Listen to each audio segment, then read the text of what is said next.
মোটামুটি ভাজা হয়ে যাওয়ার পরে পেঁয়াজটা আমরা এখানে একটু হচ্ছে হলুদ দিব, পরিমাণ মতো হলুদ, একটু মশলার গুঁড়া,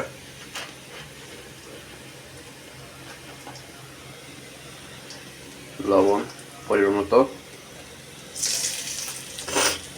একটু জিরা গুঁড়া অল্প করে দিয়ে একটু নাড়াচাড়া করবো।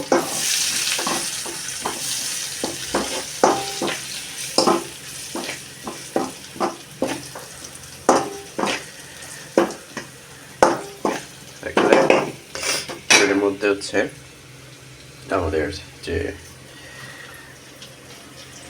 আলু সেটা আমি দিয়ে দেবো।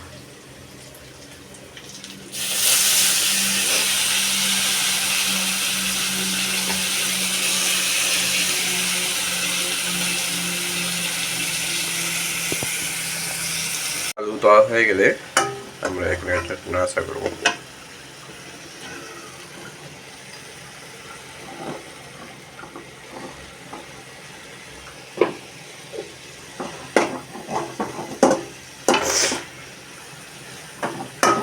হচ্ছে লবণ, হলুদ, অন্যান্য মশলা এগুলো হচ্ছে মিক্স হয়ে যায়, একটু নাড়াচাড়া করবো। সাথে সাথে পানি দেবো না, ঢেকে দিলাম।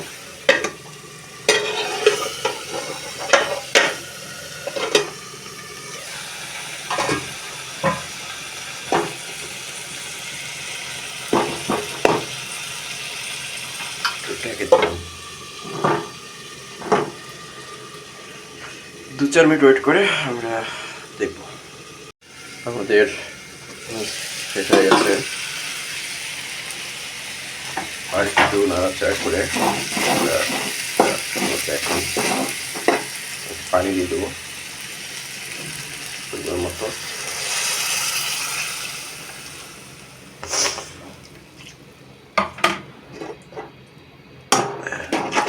নাড়াচাড়া করে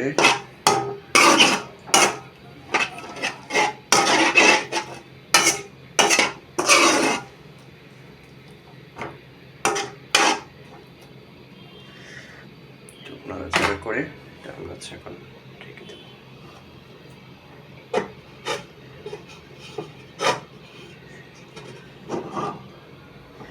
ঢেকে দিয়ে আমরা হচ্ছে অপেক্ষা করবো কিছুক্ষণ, 5-7 মিনিট অপেক্ষা করার পরে আমরা দেখবো যে কি হয়।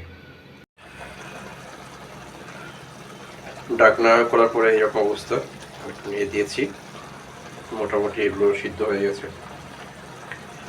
তো আমাদের রান্না প্রায় শেষের দিকে, একটু লবণ চেক করে লবণ হচ্ছে কি।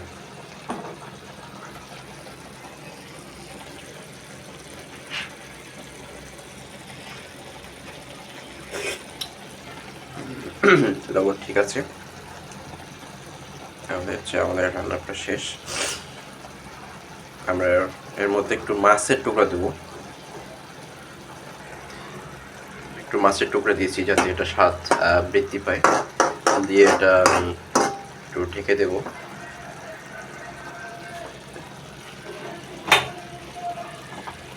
ঢেকে দেবো 2 মিনিট, 1 মিনিট ঢেকে দিয়ে এটা হয়ে যাবে।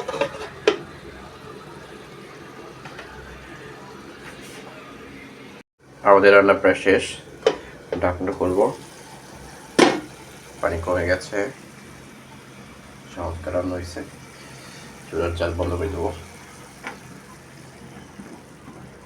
এরপরে খাওয়ার সময় গরম গরম পরিবেশন করে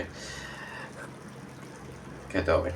তো যাই হোক, আমরা আজকে সাকসেসফুলি হচ্ছে আলু কুচি কুচি করে মাছ রান্না করলাম। আশা করি আপনারা পারবেন।